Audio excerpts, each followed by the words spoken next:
Hello viewer, it's a shape of a fish.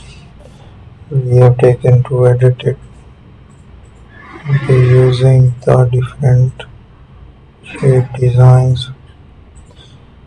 I will try to choose another shape. So there is a design of an horse we have taken. Let's make a new design for it. Then I will apply the different structure. It's a new shape. Photoshop will help you to generate and customize your designs, so you can get the help from there.